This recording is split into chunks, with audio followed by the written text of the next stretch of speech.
Hi everyone, welcome to The Last Drop. I am Chris. How are you doing? Apologies, it's been a while. Yes, I know it's been a while. It's been difficult. Some artistic differences with myself over the past few months, or couple of months. But yeah, whiskey diary time. It's here in my pocket. I'm at work. Let's go.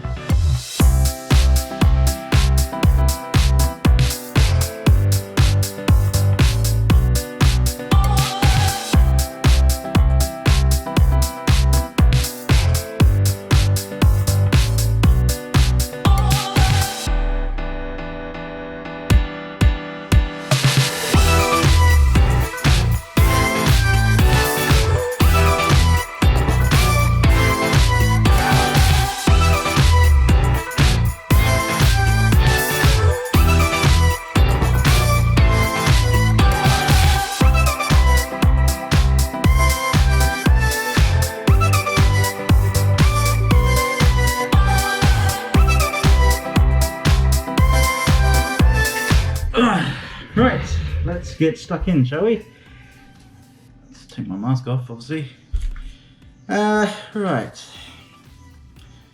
So I believe we're up to November. We're gonna do October and November, aren't we? Because I completely missed out November. And it's now December. So let's head back to, it was quite a quiet month. That's one of the reasons why I didn't do it. Apologies for the audio if this is an issue. I'm doing this all on a GoPro today, so it's relatively new. So we had a Dingle tasting with Swag, so Sussex Whisky Appreciation Group, and this was on the 8th of the 10th.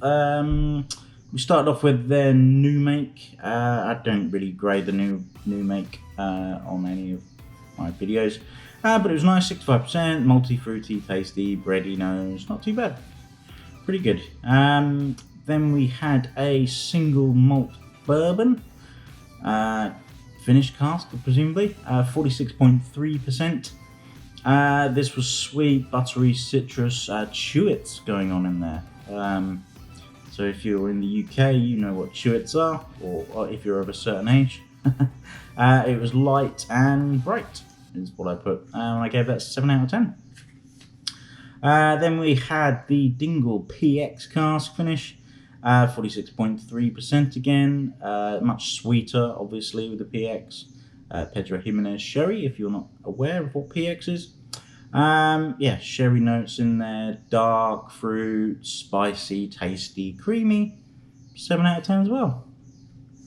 Next up we had the single malt, 46.5%. This was much more balanced. It had notes of both of the bourbon and the PX. There was definitely they were using some European oak barrels. So you definitely got that oak spice that you would get from like Limousin. It was smooth though as well, so that was really nice. And what first fill? Okay, so it's first fill PX 69%. So this is the makeup of it. Yeah, so 69% PX and 31% bourbon. 7.5 out of 10 I gave that. Then we had a pot still finished in red wine Shiraz barrels, 62.5%. Big red fruits, lovely colour in it, really winey actually. Not that it was whinging at me in the glass, but it was that winey, that tannins going on. Again, creamy, so quite a distinct note going across all the Dingle stuff. Oily, quite drying on the note, on the end of it. Apparently it was like 6 to 6.5 years old as well. I gave it 8 out of 10, but interestingly, Fiona Shoop, which you may well know from Twitter, Facebook, just life in general, amazing woman, fantastic notes. And I've written down some of her notes here because they're just worth sharing with you. So the nose was Play-Doh and pickled gherkins, stewed plums and ginger, And then the taste was funky, spicy raspberry jam and berry drying. Yeah, Play-Doh and pickled gherkins. Very interesting.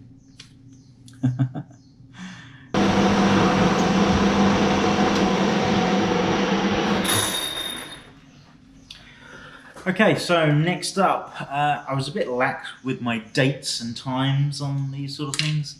But yeah, late October, I had the Starward Fortis turn up, which is from the Somerton Whisky Club. If you're not part of Somerton Whisky Club, basically you get a bottle of whiskey every 2 months for 50 quid. You don't know what it's going to be, so it's a really nice surprise when it turns up. That October was a Starward, so an Australian whiskey. Red wine finish, comes in at 50%. Yeah, really nice actually. Strawberry, sort of red berries, vanillas, and that sort of thing going on. Yeah, bourbon cask finish as well in there, I think, as well. So a pretty solid dram. I wouldn't say it's my best wine finish or wine whiskey. So yeah, it was alright. It was good. I mean, comparing it to like Long Row Red from Springbank, yeah, not too much. Maybe the peat does add that extra bit of kick and spice and interesting like elements. But yeah, as far as an Australian whiskey goes, really good. 7.5 out of 10.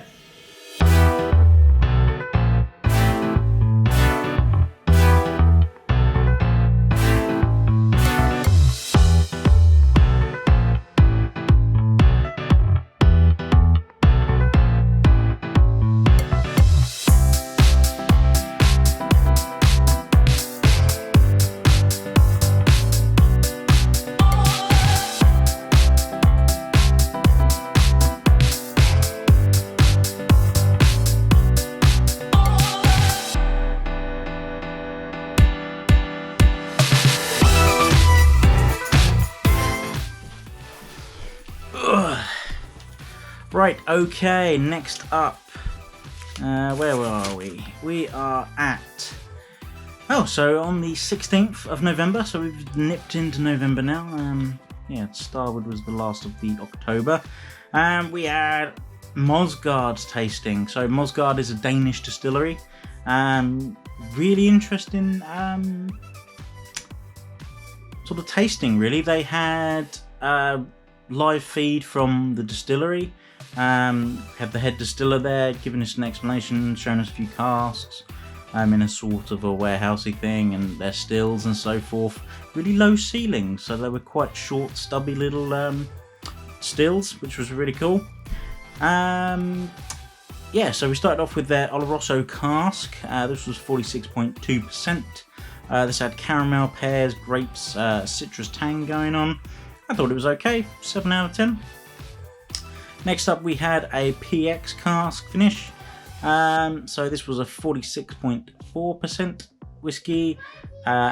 This had a deeper sweetness, figs going on, dried dark fruits as you would expect from a PX cask. This was probably one of my favourites, probably my favourite of theirs. That was 8 out of 10. Next up we had a port wine cask finish at 49%. I'm not keen on port finishes, as you well know. But this had rhubarb and custard sweets, toffee, bit of jamminess going on. Actually, not too bad. Really good nose, actually, rather than the taste.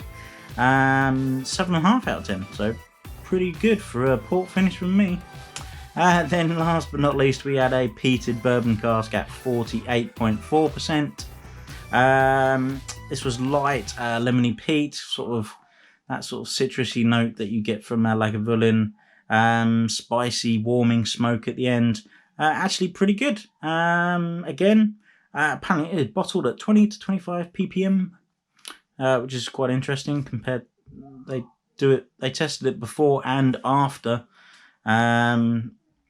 bottling and distilling and stuff. So yeah, pretty good. 7.5 out of 10 for that one. Mosgaard Danish whiskey. Yeah, go and check them out. Really cool stuff. Good distillery. Probably do a tour and stuff. They're trying to source local and so forth, apart from the peat, which they're not allowed to because they're because of the sort of eco laws in Denmark. But yeah, really good stuff. Go and check them out. And then I'll see you in a bit for the rest of November.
Drinking.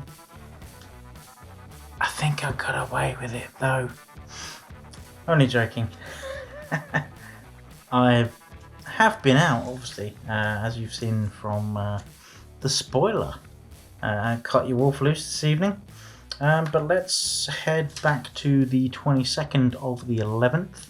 I was happy to receive a sample of the original first release of Ardbeg, so the 01.21.01 at 46.8%. I thought this was fruity. There's green apples, pears, a light honey, a light smoke in there as well, and actually finish quite savoury, almost reminiscent of a bit of Klein Leash going on there maybe. I only gave it 7.5 out of 10 because of it needed more time. I think it's good for a original release. I preferred the Lindor's Abbey as a release. It had a bit more different flavours going on. A fine whiskey, but I think it definitely needs 10, 12 years time. It's going to be some good stuff. So obviously watch out for that. 26th to the 28th of November. I went to Frankfurt and the Inter Whisky Festival Fair. That was a absolutely fantastic show. More so for the company than maybe the whiskey. The whiskies that I tried there was a single cask Glenallachie. That was really nice from Thompson Brothers. No, Berry Brothers and Rudd. I lie. Really nice Glen Scotia single cask. I'd done a tour of egg tasting, which was okay. Again, peaty, very peaty whiskey. I'm definitely going for that style of whiskey. And again, as with the Ardbeg, I think that's going to be really good in the next few years, rather than now. I mean, it was fine, but I wouldn't write home about it, to be honest. And a Tamdu tasting. That was really interesting. Gordon Dundas was supposed to be there, but then he wasn't there. And then he was supposed to be on a Zoom call, but then he wasn't. So then we got the German rep guy doing it. He didn't really know too much about the distillery or what Gordon was going to be saying, but we went through the whiskies and sat, and it was really good. They were really amicable with it, which was really, really cool and really enjoyable. And the whiskies were pretty good. Sherried Tamdu, very nice. Also had a Highland Park there. I think it was the 14-15. The new one in the white bottle. That was actually really good. I think that was probably my first Highland Park as well. So that was interesting. And I had a larceny, so a wheated Heaven Hill bourbon, basically. Really, really good. From my trip to Germany, one of the main reasons to go over there was to pick up 2 bottles from Doc, who is also known as Macallan Fine and Rare, on YouTube and in other streams and stuff like that. I went there with Roy Aquavita as well, met Willem and Rolf and Stefan, and that was really, really good time. But yeah, one of the main reasons to go there was to pick up my 2 bottles of whiskey, one being the Glen Turret 12 main release, which is fantastic, and then the other being Ardbeg for discussion. Actually really enjoying that. I got it's quite a light nose on it. It drinks quite light compared to the ABV, which is 50.8%. Charcoal, toffee, chocolate in there, peppery, sweet, menthol, smoky, sort of a bit citrusy too. Much subtler. There was a minty finish going on as well. But yeah, definitely drinks lighter than the ABV suggests. And I gave that 8 out of 10. And that was November. So yeah, apologies again for lack of content over the past couple of months. Just again, creative things in the old head. Bit of an issue there, but hopefully you enjoyed this. Bit of a weird vloggy style. I hope you enjoy it. If you do, please hit that thumbs up and subscribe button down below. Really would appreciate it. The new year, I'm looking at doing some different things maybe, so hopefully they'll come to fruition. Trying to integrate some of my other interests into whiskey and so forth, so we'll see how that goes. But yeah, thank you for listening, thank you for watching. Please comment down below what your whiskey of October and November has been. Would really appreciate seeing what you got. And that is the last drop. Thank you.